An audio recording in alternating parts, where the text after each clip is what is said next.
Okay, we are live, but we got to let the stream breathe just for a few seconds while we make sure we've got the entirety of our audience here with us live. And we're good. Welcome in, everybody, to the Huddle Up podcast, presented as always by Mile High Huddle and powered by Overtime Media. I'm your host, Chad Jensen, and with me, as always, my partner in crime. You know him, you love him.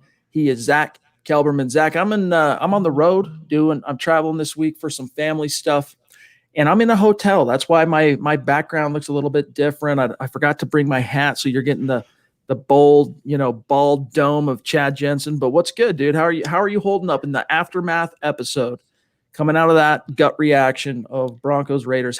What's your perspective today? I think my perspective is the resignation I'm having on Drew Lock. Not that I'm giving up on him, but I think the resignation that's sinking in that he's not what I thought he was going to be, at least this season. And he hasn't taken the steps forward. The Broncos coaching wasn't what we hoped. A lot of finalities, Chad, after yesterday's game, because that was like if the Broncos playoff hopes were on life support, yesterday just yanked the plug out. It's done now. So the finality of that and turning the page to 2021 and the resignation and the possibility that they might have a new quarterback, maybe a new coordinator or two. So I'm kind of wading through those waters rather than reacting negatively or positively to the loss yesterday.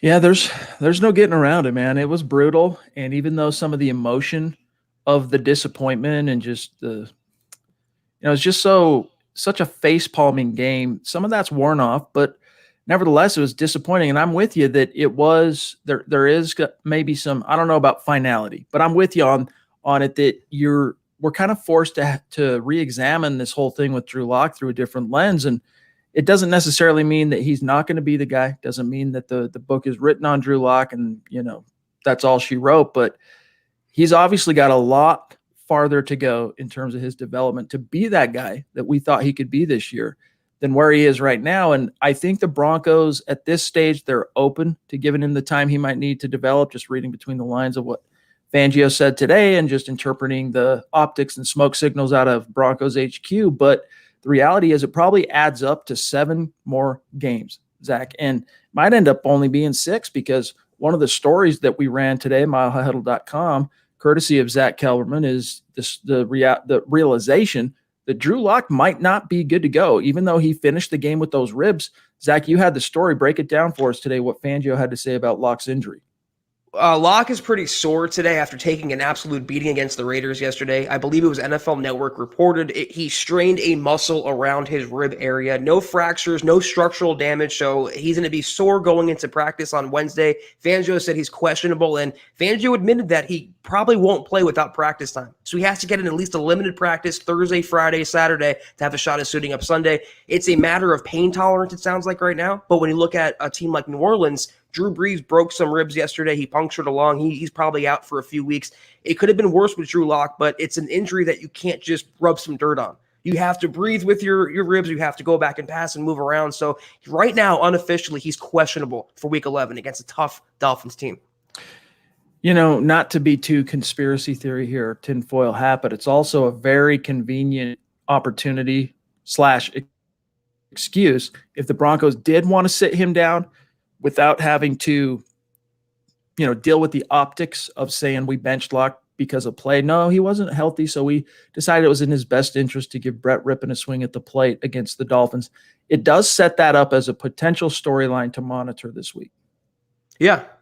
They have 2 guys, obviously, in Jeff Driscoll and Brett Rypien, that made starts already for the team this season. And it reminds me a little bit, and I saw this on Twitter, of the Flacco situation last year, where he did have a neck injury, supposedly, but they used that as the excuse to get him out of the starting lineup. And that could be the trend of a Vic Fangio coach team. He did it with Elijah Wilkinson. You literally would not bench the guy until he suffered an injury, then he finally got him out of the game. I'm not buying into this one. I do think Fangio told the truth when he said Drew gets the remainder of the year. He has to play. We have to find out what we have in him. If he can play, if his pain tolerance allows, he will play. I don't think there's a conspiracy or a coup against Locke. Yeah, I'm inclined to agree with you on that. I mean, honestly, the team would be in dereliction of duty to not get as many games now that you're sitting here at 3-6 for the 4th consecutive year. In your first 9 games, you go 3-6. But now that you're there, you would literally be in dereliction of duty to not grind this out in terms of seeing what you have in Drew Lock and giving him because I mean, what's one of the stories, not stories, what's been one of the tropes from Vic Fangio week in and week out is as Lock has struggled in the erratic play and the inconsistencies. He needs more time on task. He needs more reps. We heard from Pat Shermer about how they lost the 1,400 or so reps from OTAs and preseason. So this is your chance to give him as many reps as possible, to give you as full of a body of work to evaluate going into 2021 as possible. But, taking off the tinfoil hat completely, anyone who's ever had a rib injury and then you talk about mobility with your arm and your shoulder, and oh man, it can really affect things. But at the same time, this is the NFL. A lot of guys, they'll get a shot pregame, go out and do their thing. So it'll be interesting to see how it progresses through the week. One thing I'm seeing pop up, though, is that Lock detractors, not that I'm excusing him here or defending him, but any injury he suffers, they point to him being injury prone now. And let me just tell you something, guys. You touch the hot stove, you're going to get burned. Don't be surprised when you do get burned if you touch a hot stove. You plop Drew Lock or any quarterback behind that offensive line, you're going to see injuries happen. It's a continuing theme, and he was battered and bruised yesterday. The Raiders were consistently in the Broncos' backfield on run plays, on pass plays. So I just want to dispel the injury-prone narrative around Drew Lock right now. The reason he suffered the injuries this season mostly was due in part to the offensive line. All right, there are a few super chats that have stacked up. Obviously, we want to see what's on your guys' mind. There's a lot to get to still in terms of aftermath, picking up the pieces, a few things that Vic Fangio had to say today, including an update on Shelby Harris, his timeline for Week 11, the curious situation that was going on with Michael Ojemudia, Philip Lindsay's touch share. We'll get to all that, but first, we do have to take care of a couple of matters of business.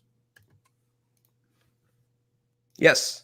Tonight's live stream podcast, guys, is brought to you by sportsbetting.com. Listen up, Broncos country. Gambling is now legal in the state of Colorado, as you all know. But here's what makes sportsbetting.com a no-brainer for sports fans like you. First of all, sharp odds and low juice. In-house bookmakers, not a third-party provider of odds. Reduced juice and best prices you'll find on the internet today. Hassle-free bonuses, one-time rollover. That means you keep the bonus money after only you bet it one time, whereas other sites range from 5 to 30 times. That bonus money is yours to keep. Finally, 24/7 live customer support. That means you're always getting a real person in the U.S., never a robot, never anything other than a real live human being when you do contact sports betting. But here's the kicker. At sportsbetting.com, you get a 100% risk-free week of sports betting up to $1,000. That's not just one bet, but all of your bets. Play for a week, and if your losses exceed your winnings at the end of the week, sportsbetting.com will cover 100% of the difference up to $1,000 with a one-time rollover. So head on over to sportsbetting.com/milehighhuddle. That's sportsbetting.com/milehighhuddle and capitalize on a risk-free week of sports betting up to $1,000.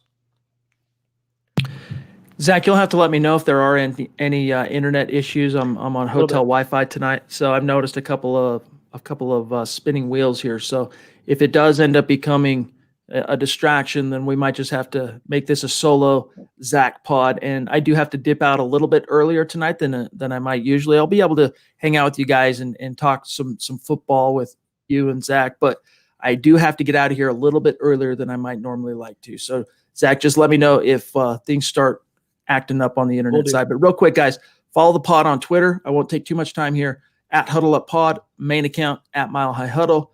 Of course, if you're in a position to, we want to give you a gentle reminder to check out the merch store. Head on over to huddleuppod.com and get your swag on. Get a Football Priest hat, get a Mile High Huddle hoodie. There's face masks, there's mugs. There's a little something for everybody. One of our superstars, Muhammad Badri, sent us a selfie today rocking the swag, and it looks good. It pops, baby. So it's another way to support what we're doing here. And if you're not in a position to do those things, including becoming an official supporter on Facebook, just click the blue button if you'd like to support us on Facebook. It's all good. These three things, each and every one of you can do, whether you're with us live or listening after the fact. Subscribe, like, and the big litmus test is if you think Zach and I are doing a good job for you, share this video out there and help the Huddle Up podcast, help Mile High Huddle continue to grow and reach new like-minded Broncos fans just like you. All right, Zach, let's grab this super real quick from Christian. Appreciate you, Christian. Thank you. He was very active in the Gut Reaction pod, and he's a longtime listener. And he's got something else on his mind. And it's similar to some of the topics from yesterday that he was curious about. But appreciate the super chat, Christian. He says, realistically, do we get a new owner by the middle of next year? And if so, do you see it being Brittany Boland or the team being sold to somebody like Peyton Manning? Zach, right now, the court case that was being pursued between Beth Boland Wallace, Brittany Boland, the Boland Trust, all that got put on hold and delayed because of the pandemic. And it's not even going to begin until 2021 from everything I've read in terms of being up to date. Obviously, Nikki Jabvala, who used to be with The Athletic, she did the best reporting with regard to the whole court case and the ownership struggle and what's going on there. But she's since moved to greener pastures and is no longer covering the case. But nevertheless, Zach, it's a can that's getting kicked down the road, not only into 2021, but to answer Christian's question, I think it would be a stunner to see this thing get resolved even next year. It's looking like 2022 at the soonest. And my bet right now is that this thing ends up getting sold to a rich owner. And I don't think Peyton Manning's got the scratch. No, I mean, and a lot of Broncos fans are holding out hope for Peyton Manning coming back as a head coach or a GM or as an owner. It's really not going to happen. It's a long shot there. I'm with you. I'm not really that much on the legalities of the case for the most part, but I understand that Brittany Boland is in the lead. And if the trust wants to pass the baton, so to speak, it will be to her. Not going to be Peyton. I can see an owner. I forget the guy in Denver, the billionaire, Robert. I forget his name. He was a candidate as well. I mean, Bezos, he's being thrown around his name, the Amazon owner, as a potential buyer for the Broncos. It's not going to happen, though, next year, not just because court cases take so long, this is so complex, but because of the pandemic. By all accounts, we have a transitional presidency going on right now. It's not going to be normal probably until 2022. So selling the team and going through the court cases is going to be delayed, I think, for another year, if not much longer than that. Which is why it really would be an upset to see any kind of change at the top of the football operations chain of command. Like John Elway, the biggest change I could see happening, Zach, is if John Elway were to fire Vic Fangio, and I'm not predicting this. This is just like the worst I could see happening is if John Elway were to fire Vic Fangio and say, look, I'm going to step back as GM. I'm just going to be the president of football operations that kind of presides as an executive. I'm going to bring in an outside guy, or I'm going to hire a coach who wants GM duties, and I'm going to relinquish that day-to-day grind to somebody else. But let's grab Boba Virus here jumping in. Appreciate the question and being with us tonight, Boba. He says, hey, guys, it sucks right now for younger QBs doing better than Locke with less games and experience. What do you guys think? Is it Locke? Is it Shermer? Do we draft another quarterback or give him another year? Zach, one thing that Vic Fangio said last night, and again, when we go live with our gut reactions, we never have time to watch or sit in on the post-game pressers, right? Because we go, instead of being in on that, we come straight to you guys with the gut reaction. But after the fact, we learned, Zach, that Vic Fangio said, listen, everybody's fingerprints were on that abject horror of a team performance in Vegas yesterday. The answer is both. It's Locke and it's Shermer. And yesterday, I think, Zach, it was more we boiled it down, I think, quite well. In terms of distilling it down to the essence, it was more on Drew yesterday. But at the same time, Zach, Shermer did not do him any favors in terms of, we could talk about the run game, the failure to execute, the failure to design a good running game. Phillip Lindsay gets 4 touches. We're going to talk more about that later on in this podcast, but 4 touches to arguably your best and most dynamic offensive player gets 4 touches. So there's plenty of blame to go around. And as Fangio said, everybody's fingerprints are on this. 4 carries compared to 47 pass attempts for Drew Lock, an erratic quarterback in a mostly one-score game. That is all on the coaching staff. That is all on Pat Shermer. He has no idea how to call a game. He has no idea how to game plan. He has no idea what he's doing with the current collection of Broncos talent. He has been a culprit the entire season, along with Locke, along with the offensive line, along with the injuries, along with everything else. But yesterday's game, if you want to split it down and in percentages, I think it was 70% Drew Lock and 30% Pat Shermer. I think that's fair to say. He was horrible yesterday, Lock. He was the worst I've ever seen him, and he visibly to me and tangibly took at least 2 steps back. So there's always multiple culprits, and Shermer and Lock are both this season. But yesterday, I'm with you. It was mostly Drew. Shout out to Zeus McPeak. We call him Zeus in this in MHH. He's up there on MHH Mount Rushmore, longtime listener, bona fide superstar. And we love you, buddy. We appreciate you. And this is a guy who's not only dedicated to the Denver Broncos as a fan, hell or high water, rain, sleet, snow, Stu's there for the Broncos, but he's dedicated to MHH and being there in the community, supporting what we're doing here with the content. And then, of course, being a part of the conversation. We love you, Zeus. You mean a lot to us, buddy. Thank you. We got speaking of a Super Chat superstar and an MHH Mount Rushmore guy, Mike Evans, rocking the Football Priest t-shirt with the stadium in the background, one of our favorite YouTube profile pics. Mike, we love you, bro. He says, I like and respect Fangio, but is he the right person to get our offense going in the right direction? Zach, if up to this point, all we can say is apparently, based on the evidence, apparently not. Apparently not. He's strictly a defensive guy, and the reason he hired Pat Shurmur was to say, okay, I'm hands off now. You go run the offense. I can run my defense. It's not just that he's not an offensive-minded coach. He's not really a head coach to me. And I know it's a premature calculation for me to say right now or me to think or dream up, but Fangio has proven he is not well-versed in all three sides of the ball. He does not step in there and restore order. He knows nothing about offense. He's complicit with a horrible special teams unit. I just think overall what he's exposing himself to be is a 60-plus-year-old defensive coordinator and a little more than that. Yeah, to Spicy Mike's point here, he says, Vic just looks lost. I mean, letting them punt when they already turned the ball over on downs at the 31. That was horrible. He provided a little context to that today, and in his defense, it's a flashbang type decision that you have to make in the moment. And I can find the quote here, Zach, but basically the way he laid it out is the guy in his ear that was seeing the replay, because they actually spotted that carry as a first down, according to Fangio, is that the spot on the field was a first down. Now, upon the television broadcast, that is not clear that the official spotted it as a first down. It was a 4th and 1. It was close. It looked like to me that he was down early, like he was short, right? But he was being told in his ear that it's not definitive, and they spotted it first down, so he hedged and took the penalty instead.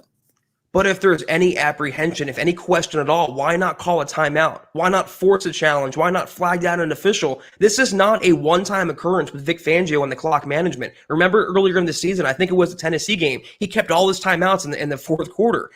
Time management quickly is becoming a flaw of Fangio's head coaching, apparatus. And that's why I'm telling you, he's not really cut out for the most part up until now, I think, to be the leader of men we thought we were getting. Here's a very pertinent question that is very front of brain for Broncos country right now from Scotty Partridge on Facebook. Thanks for being with us, Scotty. He says, how can a line coached by Mike Munchak look so bad? Zach, we're scratching our heads on this as well. Just real quick, and then I'm going to serve this over to you. Garrett Bowles is the one shining example of a guy that's doing a good job. But then you go to Dalton Reisner, second-round pick, a year removed, regressed. Lloyd Cushenberry really needed those 1,400 offseason reps that they lost. He's barely treading water, if that. Graham Glasgow has missed 3 games now, two to the virus and 1 to an injury. And when he's been on the field, he just hasn't been that glue that you expected on a 4-year, $44 million contract. And then the right tackle, of course, Zach, has been a turnstile. So on one hand, that kind of explains a lot.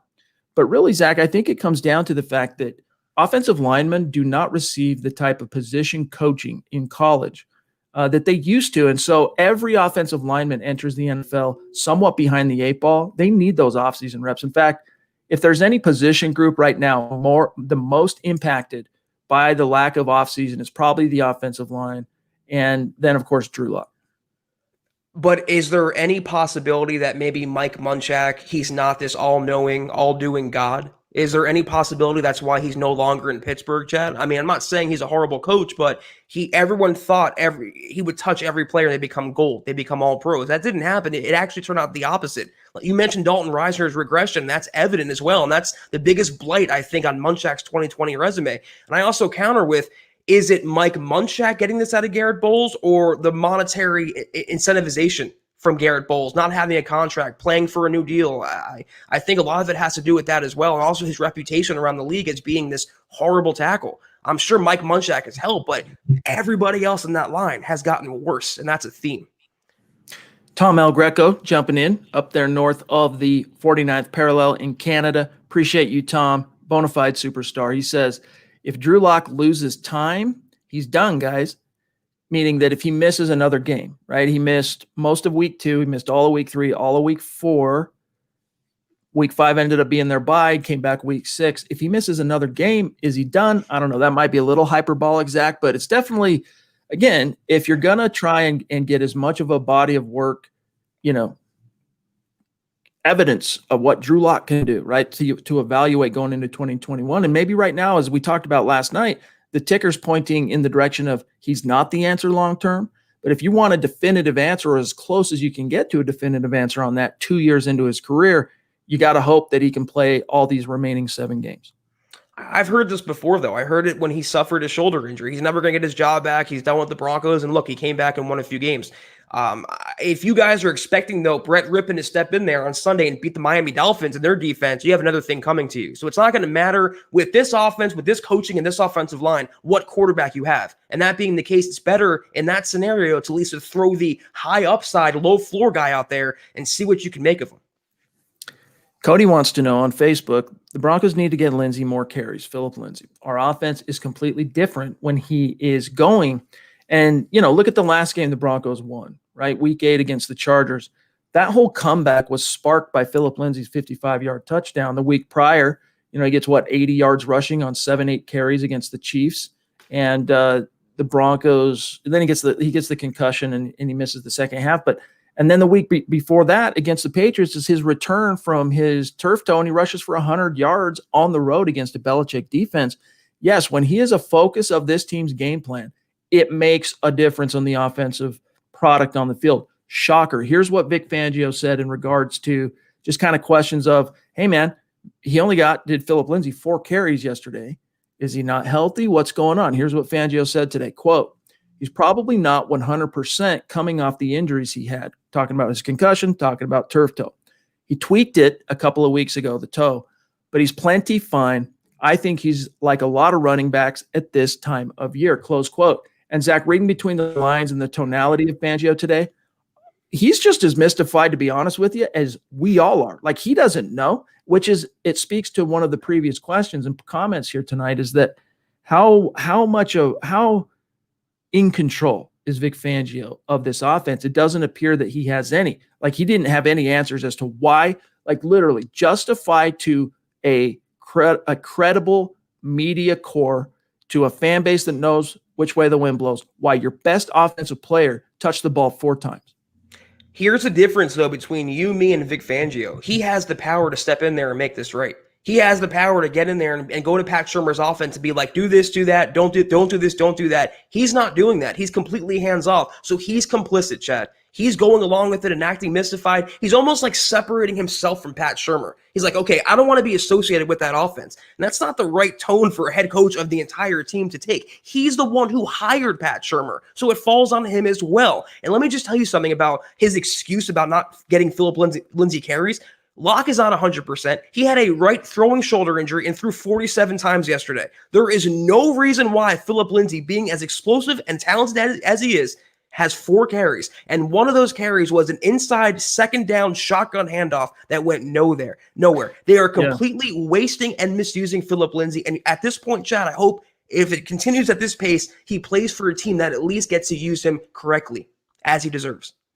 And if the recent trends are any indication, if he does end up leaving, knock on wood, and I'm really knocking on wood this time, he'll probably go somewhere else if he does, and have himself a nice little career. And then Broncos fans and the media will go, why wasn't this happening in 2020? Now, for what it's worth, Broncos still control Philip Lindsay in 2021 as a restricted free agent. It's just going to be dependent on what level they tender him. It'll be interesting to see. Jerry jumping in, one of our Facebook supporters. Appreciate you, my friend. He says, if the rest of the team play like they did on Sunday, we won't win. Yeah, it really wasn't. Everyone had their fingerprints on it, loss. And again, we boil it down mostly to the impetus being on Drew. But the defense, what is it, 4th game in a row they've allowed over 30 points. And, this was the second in 3 weeks that they allowed over 200 yards rushing since Mike Purcell went down. Black Knight 232 jumping in with a question here, Zach. If Brett Rypien blows the doors off this game, so if Brett Rypien does play against the Dolphins, how bad does it look for Lock? Bad. And I think, honestly, Zach, the biggest thing fans will notice, Good to see you, Muhammad. Appreciate the super chat, my Thank friend. you, He says it's hard to evaluate Locke when he isn't playing. True. right. I think the biggest thing fans will notice if you see Brett Rypien re-enter the fray in comparison to what you've seen from Drew lately, Zach, is just that composure, pre-snap, recognizing what the defense is doing, reading the field, reading the defense better, pre-snap protection calls. That is going to be more on point. But where you're going to lose out compared to Drew is some of the physical athletic traits that Drew just has him beat on by a mile. Now, being an athlete isn't everything when it comes to playing quarterback in the NFL. Just ask, Jamarcus Russell. There's a litany of former highly drafted quarterbacks who were great athletes, but they couldn't quite make it in the NFL. So it's not everything, but it will be curious to see if Brett does play and he plays well, even if they lose, it will definitely be a very poor reflection and a sad one on Drew. It also goes both ways, though. Not that I'm defending Drew Lock, but there's more to being a quarterback than just being heady or recognizing pre-snap coverage, Chad. The Dolphins are not the Jets' defense. First of all, Brett Rypien is not going to win this game if he starts. Second of all, if he does, it would look bad for Lock, but there's also a lot more film on Lock out there than Brett Rypien. This Dolphins defense is really stingy. Whoever the Broncos quarterback this week is going to be in for a rough game, whether that's Rypien, Driscoll, or Drew Lock. I like Rypien as a number 2. He's a good backup to have around in case of an emergency. I just don't see him being this savior that some Broncos fans make him out to be. He looked okay, but this is all recency bias. The Broncos haven't had a quarterback in years, so anyone who looks even a little good is going to be blown up to be amazing. Yeah, he's not the savior. I echo that 100%. He's a very smart, very competent quarterback. He's the type of quarterback coaches love, but at the same time, it's bittersweet. It's love-hate because he's not, as much as coaches love a quarterback like Brett Rypien, he can't save you. He's not going to get you to the close the distance. Brett Rypien is Kellen Moore, Chad. He's a great backup quarterback who would make a great play caller or a coach in the future. Bronco Batman, appreciate you jumping in on Super Chat, my friend. He says, thanks for all y'all do to help us through this. Denver Broncos for life. We appreciate it, man. Thanks for being here. Dale Rude jumping in. Good to see you, Dale. Thanks for the superstars question here. He says, can't question Locke's toughness. The guy was physically and mentally beat up yesterday, but kept grinding. And that was something Fangio echoed today as well, is that, hey, man, yeah, Drew, toughness is not an issue. Maybe it isn't, Zach, but there's something about emotional, mental poise in game that we saw completely unravel for Locke yesterday, and we saw it also in the Falcons game, but especially bad in this game where, he scores a touchdown on the ground. Broncos are about to take the lead, and it gets called back because of a Noah Fant holding penalty. And as we said on the gut reaction, I just knew the next play was going to be a bad play from Locke. I didn't necessarily know it was going to be a pick. I wasn't predicting an interception, but that's just the mindset, the headspace that he's been in of late, where as soon as the crack shows in the veneer, he just kind of has a tendency, and it's not even so much going into a shell, because going into a shell, to me, Zach, means playing conservatively, not pushing the limits. It's more about, for Drew, it's more about just losing his composure, losing his poise, losing his focus. And so, yes, is he physically and mentally tough to finish the game? Yeah, absolutely. Give the man his props. But at the same time, he lost his cool, and that is evidenced, Zach, by the 4 interceptions. Yeah.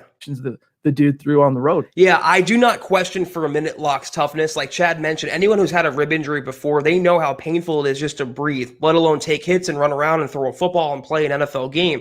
No question there. But you start to wonder what he can do and what happens, like you mentioned, Chad, after he goes through a rough spell. Anyone who has a cat out there, a house cat, you can see it in their face. They get so revved up and they have to just burn the energy off. It reminds me of Locke when he throws a pick or he makes a mistake. It's not Paxton Lynch getting down on himself, losing his momentum and losing his confidence. It's just he gets so charged up because he hates making mistakes. He hates losing. It doubles on it. It's a double whammy. It carries over. It translates into more. He can't settle down. I don't see Paxton Lynch on him so much. I just still see a young, erratic guy who's not getting the right coaching, but also not taking the normal growth on his own as he should be. Kenny Dietz jumping in to say, pod after pod, MHH has given Locke the benefit of the doubt, but as fans of the team, what you have seen of Locke, are you willing to make him the starter next season, potentially have another losing season? Right now, I'm not quite ready to go that far, Kenny, to say yes or no. Right now, if pushed into a corner, I would say you at least got to bring in somebody to push Lock. And maybe that's what he needs. Maybe he's the type of quarterback that can't just be, I'm the unquestioned guy. Maybe he's someone that kind of has to have his feet held to the fire with the threat of competition. If that's the case, it's unfortunate. But at worst, Zach talked about this after last night's game on the gut reaction, and that is that the Broncos, regardless of whether or not Drew finishes the season strong, they're going to have to go out and make an addition in the offseason at quarterback. It's just a matter of, shades of gray. Like, how well does Drew play in these remaining 7 games? That's going to dictate, do they draft a quarterback in the first? Do they draft a quarterback in the mid rounds? Do they just go out and find another veteran Band-Aid to kind of be, like a Ryan Fitzpatrick, a guy who's competent enough and good enough to be that threat, to be that temptation to coaches to put him in, but at the same time not being like, outshining him in terms of draft pedigree. And Zach, as I serve this over to you, I'm running out of time, so let's rapid fire these, and then whatever we miss, I know you'll bring everybody home if I have to dip out. Yeah, first of all, bring me some Fitz magic to Denver, Chad. I'm ready for that. He'd be a great clip, a placeholder for a young quarterback. But yeah, we don't know just yet. If he rebounds and we get the lock in the second half of the last couple of games that we've seen, I think he would have momentum to be the starter in 2021. I don't think he needed a slam dunk season, I think, this year, or close to it, to cement himself as a 2021 starter. So regardless, I think they're going to have a competition. But like Chad said, a point that I made earlier that he echoed, the level of competition, whether they sign a guy like Fitzpatrick or draft a guy like Trey Lance, we just don't know yet. But it's going to be somewhere on that spectrum. All right, Tom jumping in again. Thank you, Tom. He says, no screens, no play action, empty set backfield, no imagination. Shermer's playbook, guys. Yeah, it's not good. It's been bad. I mean, the Broncos have to be, we've said this multiple times on this podcast, the worst team at running screens in the league. I mean, it's just ugly. They can't win for losing. And the play action, there was a few plays there where they got Drew early in the game into some boots and got him on the run, and he just missed the throws. Usually Drew's good on the run. He was just off in a big bad way in Vegas, and yeah, Shermer's playbook and Shermer's scheme and the touch share and just the overall game plan was lacking, and so was the play of the offensive line. But Drew just had a hugely off day, Zach. Yeah, Shermer's game plan wasn't great. His play calling wasn't great as usual. They did call one tight end screen to Noah Fant that was like blown up for a 2-yard loss. But yesterday, again, I can't deny it. I won't try to sugarcoat it. It was not so much on Pat Shermer as it was Drew Lock. He was truly terrible in that game. WE jumping in. Thank you, my friend. He says, how did you guys feel about the Tim Patrick incident? He knew he'd get ejected, and I felt he quit. The defense is quitting in the second half. So, look, man, frustrations boil over. Tim Patrick decided to, take himself out of the game, as it were, Zach. I don't blame him, but it's pro football, dude. Like, you got to be smarter. And as they said during the television broadcast, it's always the guy who is reacting that ends up getting busted, because it was actually Jonathan Abram that started that. It wasn't Tim, but Tim lost his cool because his team was getting destroyed by a bitter division foe whom they all hate. So it's understandable, but that doesn't make it excusable. Right. It's like when two guys are speeding on the road, whoever the cop sees is going to get the ticket. It's the same thing in the NFL. Tim Patrick got caught. It's bitter rivals. And let's not forget, guys, a couple of years ago, Talib was snatching chains off of Michael Crabtree. So it could have been worse than that. This is a very bitter rivalry. The Broncos have a lot of frustrations boiling over, like Chad mentioned. It's part of the game. I'm not faulting Patrick too much. Based Gase jumping in. I got a few more minutes and appreciate the super chat, my friend. Good to see you. Are you on Twitter? If so, reach out, connect with Zach and myself. He says, considering it took Elway 3 years to move on from Paxton Lynch, makes me think he'll do the same with Drew Lock. Elway may bring in a veteran to win now to save his job. No, I think Elway's smart enough to know that there's no more, they've tried the model of, we're one middle of the road quarterback away from being a contender. They tried that model from Peyton Manning on in multiple forms, right? From Peyton, right? And Peyton, by the way, Peyton being hurt and being so compromised in his final season is and going all the way and winning a Super Bowl is what made John Elway believe in this model. But from Trevor Siemian to Case Keenum to Joe Flacco, it's just not a blueprint that has worked. And I think Elway's, at least at this point, smart enough to recognize that, which is actually one of the reasons why you might say he's going to ride it out with Locke, because It's either admit defeat on Locke and go back to the quarterback well, or stick with him, because you can't go back to another Band-Aid. Now, that doesn't mean you couldn't bring in a Fitzpatrick to be that threat, but you couldn't christen him and just bring him in as the understood quarterback as Joe Flacco wanted to be. Right.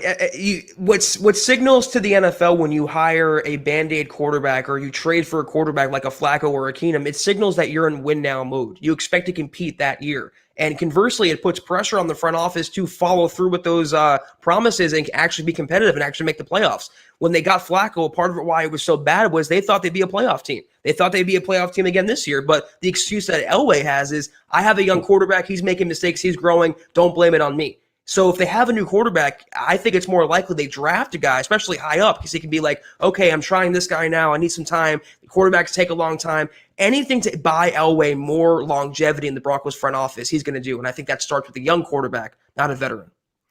Kenneth Booker, one of the Super Chat superstars in our MHH community, jumping in. Appreciate you, my friend. He says, no easy passes, just thread the needle, or perfect touch passes, no swing passes unless it's too late, and the linebacker has a running start to smash the running back. Zach, you talked a lot about the hospital balls yesterday. Yeah. I mean, I can think of 3, 4, 5 times that you mentioned that for good reason. Some of that was definitely scheme, but it also tied into Drew Lock just being a half beat, sometimes longer, late on so many of his reads and throws. And he's also staring down the receiver half the time, so it's not a good combination for a successful passing attack. Indeed not. All right, I got time for 1 or 2 more, and then we'll dip. DK Typer 182 jumping in. Appreciate that generosity, my friend. And this is 2 days in a row we've seen DK Typer in the Super Chat, so thank you. He says, aloha, keep up the great work. Mahalo for all you guys do. Go Broncos. Hang loose. Yes, indeed. We'll keep hanging loose. And thank you, my friend. We'll keep showing up. And when I go on the road and I got things cooking, or Zach's got things cooking, we still find a way to make time for you guys, our audience, and for each other. And Zach and I, we love talking football together. We love talking shop with you guys as well. Yeah, for sure. All right, John, I don't know when that super I mentioned was. I could see it on the back end, but it doesn't show me a timestamp. So I'm going to grab Justin Jarvis real quick, who says, and thank you, Justin. I'm sorry, but didn't Peyton Manning go 3-13 his first year? I guess the Colts should have cut him and got another QB. A new generation of young adults that only know gimme now. Gimme now, give it time. And there's truth to that. And that's a philosophy that Zach and I, we echoed early on in this season. To a point, you have to, give young quarterbacks time to work through this. And this was something Vic Fangio talked about today, that Drew just has to continue to play and work through this. It's part of learning how to play in the league.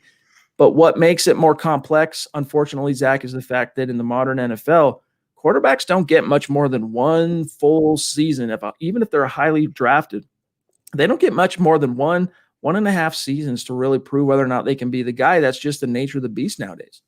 You can give him time, but there's a limit to it as well. You can't give him forever. And the Broncos, I think they want to prove that he can be the guy they envision him to be. They can be the franchise guy, but it's a limited shelf life in the NFL, Chad. It's what have you done for me lately? And the thing about Locke is he hasn't shown any tangible growth. You can deal with the losing, you can deal with the picks, you can deal with everything else if he just shows signs of maturation. And I got a question on Twitter. It was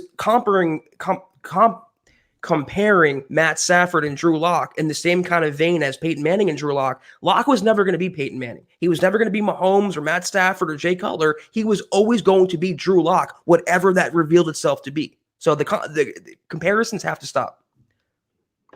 All right, 2 more super chats from me, and then I got to go, and Zach's going to take you all the way home here. KJ Taylor, known as Northern Bronco on Twitter. It's good to see him, my friend, and he reached out to me earlier today on Twitter. So appreciate the support. He was like, hey, man, what can I do to support MHH? How can I subscribe? What do I do? And I gave him some options. He's like, I'll be there tonight, my friend. So appreciate the support, KJ. I know you're a former player yourself, and so, yeah, maybe one of these days we can get you on the show and talk some football when things slow down. But he says, why aren't we giving Drew an easier time to be successful? And this is a sentiment that's been echoed multiple times now in this stream by Broncos fans. True screen passes, maybe go to the pistol to ease the rush, running game. Yeah, there's so many whys, man. I wish we had the answer. I don't know. But the bottom line is it falls at the feet of Pat Shurmur. He's not getting it done. from an X and O's perspective, from a game planning perspective, Zach, from a play calling perspective, and then lastly, from a teaching and development perspective on Drew Lock. You nailed it completely. This is my biggest criticism about the guy for the last 10 weeks. And I know he was bad yesterday, Locke, and the game was on him, but he's been done no favors with the coaching, the play calling, the management, the roster personnel. They've really failed him developmentally, the Broncos did in 2020. All right. I got to get this one from my boy Dennis. And the reason I wanted to stay on here to grab this one from Dennis is, Dennis, I got a message for you, my friend. I tried to tag you last night. Your Twitter account disappeared. I can't tag you on Twitter. So reach out to me if you're still on Twitter. Maybe you just canceled your Twitter. I don't know. But either way, my friend, we appreciate your support. Thank you. And he's rocking the MHH dad hat like a boss. Love it, dude. He says, if Drew doesn't turn it around, and knowing we have no chance at Trevor Lawrence unless we give away the farm, we trade up for Fields, trade up for Sewell, and hope Drew develops, or see what comes our way. At this stage, Zach, I am more inclined to, honestly, like, again, I'm not ready to make a definitive decision either way. I'm more inclined to, hey, man, let's let the dust settle on this atrocious season. Right. Let's let our stars that have been hurt all year get healthy. Let's continue to stock the shelves, grab a Sewell. Maybe that's the answer in the first round, whatever falls to you, and give it one last hurrah in John Elway's contract year, which would also end up being Von Miller's contract year. I echo that. Yeah, I want to see how Locke ends the season. I want to see what the Broncos are picking, because if they're picking, let's say, 12th, I don't want them to trade up to 2 and give away the farm for quarterback. But if they're in the top 5, it's different. We do not know the answer to that. So ask us again. I think January 1st, we'll have a clearer picture. All right, guys, I do have to dip out myself, but Zach is going to take you all the way home here tonight. Maybe John will hop on. I don't know. Maybe get a little surprise here. But appreciate you guys. I got to give you a mile high salute to our Super Chat superstars. And much love to each and every one of you for joining us here tonight on Facebook, on Twitch, on Twitter, and YouTube. Love each and every one of you. And we'll see you on Wednesday night. But Zach, thanks for taking it all the way home, my friend. And I will talk to you. I'll talk to you later tonight. But rock on, my friend. Thank you. Have a good night, Chad.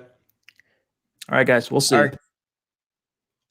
All right, Mondungus hopping in. Solo pod time. What's up, Mondungus? $4.99 donation. Thank you so much for that. He says, Drew Lock's mistakes aside, if he is hurt in a way that will affect his already inaccurate throw, sit him, let him heal, and let someone else take it. It's going to be a pain tolerance thing, like I said. If the trainers deem he can't go, if he's in too much pain to turn or throw the ball, if he's wincing, they're not going to play him. But I believe the Broncos' inclination and the Broncos' preference is to play Drew Lock, if only to make sure and cement his status as either the guy or not the guy. And Mondungus, I know you're a big Brett Rypien fan and you're not a big Lock fan. You might get your wish. I'm not saying Lock is a lock to start Sunday, no pun intended, but it's a pain tolerance thing. If he can go, he's going to go. If he can't go, he won't go.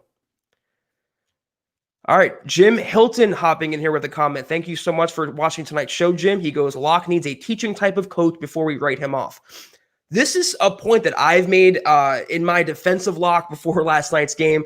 I want to see him with a real deal offensive coordinator, not Scangarello, a first-time guy, not Pat Shurmur, who's proved to be an incompetent coordinator, at least for Locke's skill set in this system. I love to see him with Bieniemy. I love to see him with a Cliff Kingsbury. I like to see him with a Joe Brady, a creative, legit offensive mind. Andy Reid, Matt LaFleur. Can you imagine what he can do, or at least look a little more competent, be an average quarterback, maybe above average? So it might not work out that way. The NFL, like I've mentioned many times before, it's really what have you done for me lately. Quarterbacks don't get 3 and 4 years anymore. Look at Josh Rosen. You either perform immediately or they will find someone who will perform. I would love to see it, Jim. I'm right there with you, but there's a chance that we'll never get that opportunity. Naj jumping in, $19.99 donation. Thank you so much, Naz. And to echo Chad right now, you become quickly a Super Chat superstar, so thank you. He says, brothers, you've nailed the accountability issue. Where is the leadership? Without Vaughn, there's been a leadership void. Every week, players take ownership like Reisner this week, but they don't back it up with their play. Well, where does accountability start?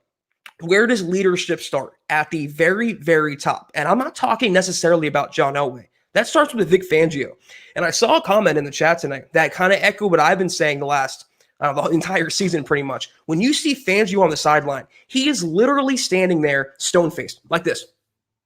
Nothing else. There's no emotion. There's no cursing. I saw him pacing yesterday, so at least he's moving. At least his blood's flowing. But he has that the visor thing on, the beekeeper's visor on. He's just standing there very lax and very passive. I don't like a coach like that. I like a coach who gets in someone's face. I like a coach like Chucky. Not saying he's a great coach, but I like the fire he brings. He's spitting, he's yelling, he's cursing. I want that guy because that guy is going to hold the players accountable. No one is buying into Fangio's message any longer of the no death by inches and let's do it the old school way and I'm this big mob boss, this mafia type. If you can't win in the NFL, you're a joke. Josh McDaniels trying to be Belichick with the Broncos, and he was a joke. And Fangio is quickly becoming that. He's losing the respect of the locker room because he's not making any changes to hold the players or coaches accountable. Elijah Wilkinson, Nigel Bradham, Pat Shurmur, Philip Lindsay, you can start from the lower to the bottom end, lower to the top, I mean. But all the things and all the mistakes and all the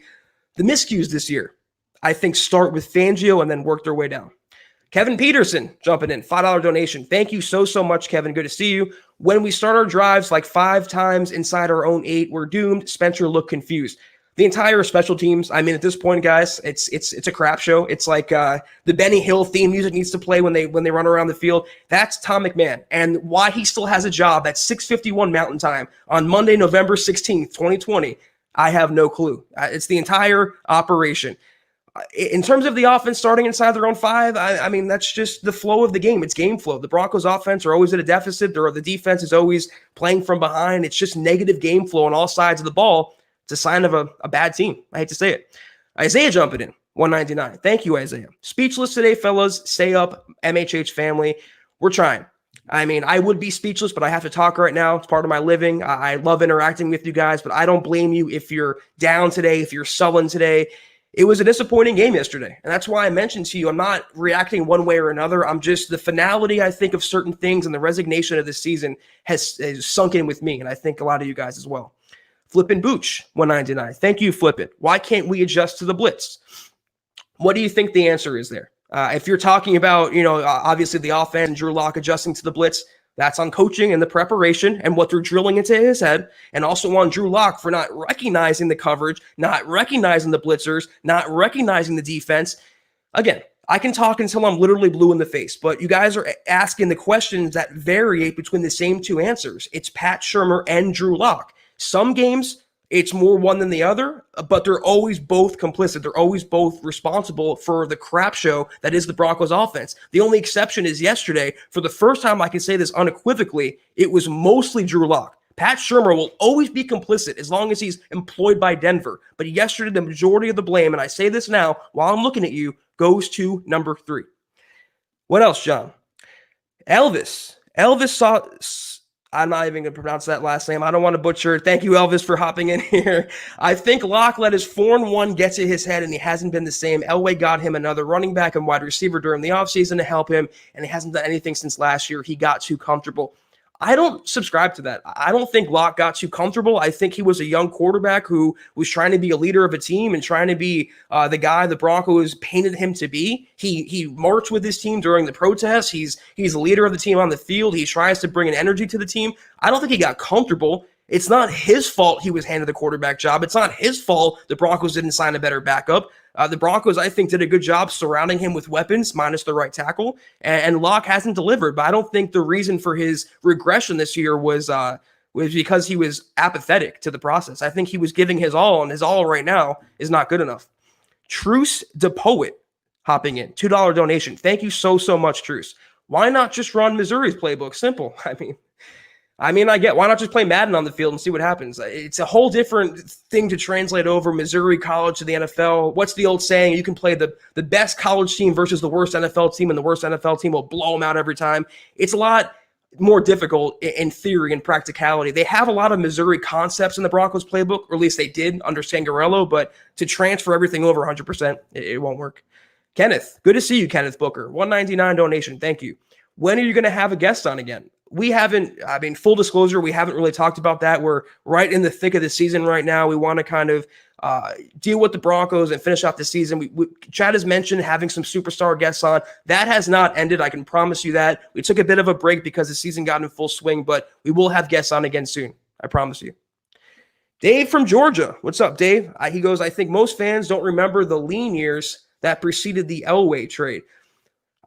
I'm sure most Broncos fans do. And the thing is about Broncos fans, a comment was spot on earlier.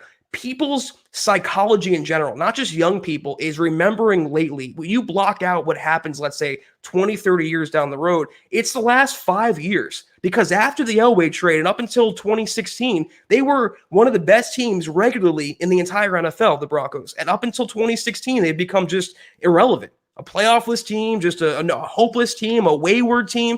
So I'm sure fans remember, but they also remember Elway hoisting that Lombardi trophy, and they're thinking to themselves, that was 5 years ago. What has happened in that short period of time where we're now here instead of there?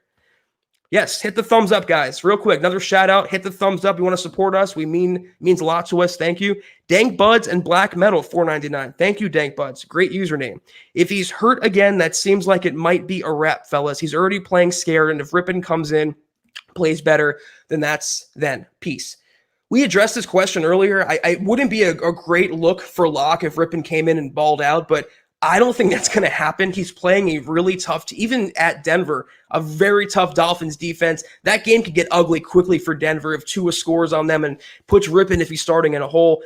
There's no savior on this roster. With this coaching staff, this offensive line, just the way this year has gone in general, no Cortland Sutton, a beat-up offense, no quarterback is saving them. And if Rypien is not going to be the guy, like I said, there's more to it than just being heady and recognizing pre-snap coverage. He doesn't have an NFL arm. He is not an NFL starting caliber quarterback. I hate to say it. Mr. Castillo, good to see you. $5 donation. Thank you so much. He goes, the offensive line has been tough to watch at times, but some of that is also unlocked by not identifying things at the line and changing plays away from blitzing.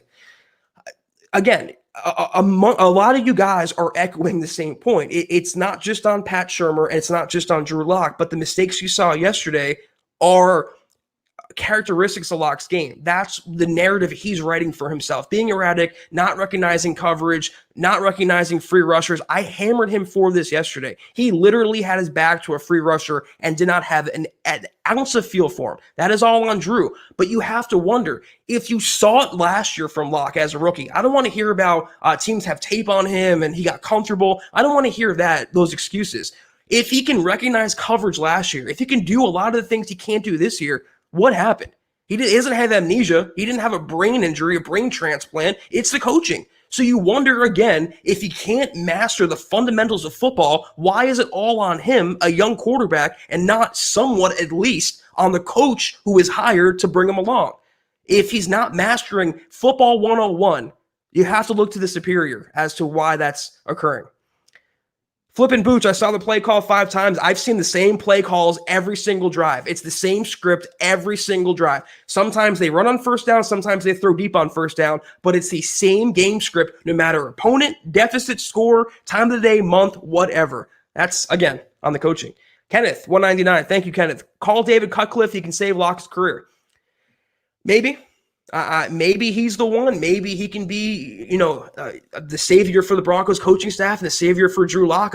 You have to wonder, though, is Lock too far gone now? Is he Josh Rosen? Is he David Card? We don't know. He's taken a lot of hits. He's had 3 injuries now in less than 2 full seasons as the Broncos starting quarterback, and at least 2 of them can be attributed to the Broncos offensive line. You wonder about his psyche. You wonder about his development. Is he stunted? I don't know. I mean, there's great offensive minds out there, but are they the ones that can unlock Drew? Pun intended. We don't know. What else, John? Jamie Vega notes, Pat Ballin passed away is what happened. Listen, not having an owner at the top and having that ownership void is not great for the organization, but not having an owner was not the reason the Broncos are bad this year. It wasn't the reason they were bad last year. That falls on the quarterback play and it falls on the coaching. You can't blame the trust. You can't blame Mr. B for passing away. You can blame Elway, and you can certainly blame Vic Fangio for what happened this year. If they had proper coaching and quarterbacking, we wouldn't be getting these questions right now. They'd be a competitive team. So I don't really attribute much to the ownership issues right now. What else? George hopping in. Thank you so much, George, for tuning in tonight. He goes, does Shurmur let Locke audible? I would hope so. I would hope he allows him the freedom at the line to change the play and do as he sees fit. But nothing is a given with Pat Shurmur. Nothing is taken for granted with Pat Shurmur. If his prodigy, Drew Lock, if his pupil, his pet project cannot master reading coverage or getting rid of the ball, throwing it away, taking a sack, elementary football stuff, then why would we assume Shurmur would do any good? Why would we assume Shurmur can do even the most obvious things, the most basic things? He won't call a screen pass. He won't get the ball into his playmaker's hands. So letting Locke audible? I hope so. Holden, 499. Thank you so much, Holden. Is there any silver lining to Locke for the rest of the season? Oh, to look for. So, excuse me for that. The silver lining is if you're a Locke hopeful supporter that he does decently for the rest of the season and kind of repairs his stock, gives him some momentum going into 2021 in the offseason. The younger players getting the balls into the hands of the guys who drafted, like Noah Fan and Jerry Jeudy, KJ Hamler, the young talent on the team, because regardless of what happens, there's going to be a season next year, and the Broncos have to determine who they're going to pay, who they're not going to pay, who they're going to keep, who they're going to cut. So to look for this season as a scouting tool, I think you guys should shift from playoff hopes to kind of scouting hopes. Put your scouting cap on. Look for the younger talent on the roster, the roster, the bubble players, what they can do. A lot to look forward to, but it all starts with Locke and what if he can establish himself as either the guy or someone they're going to get rid of. Buana wants to know any thoughts on Shelby Harris. I see you, Buana. Yes, I don't think we touched on this tonight, but Shelby Harris, I'll have the article up in about an hour, but he's actually going to be out for Sunday. Fangio announced today. So he's not going to be playing Sunday. And that sucks for the Broncos. Again, he's one of their best defensive linemen. His loss was definitely felt against in last week's game. And they have to get on with their other defensive linemen. I'm not too worried, though. I'd love to have Shelby out there, but you have Deshaun Williams looking good. Ajim's making plays. You have some other defensive linemen, but no, Shelby Harris will be out for Sunday's game. All right, take a few more, guys. We're running a little low on time. A few more minutes. I'll stay on here for you.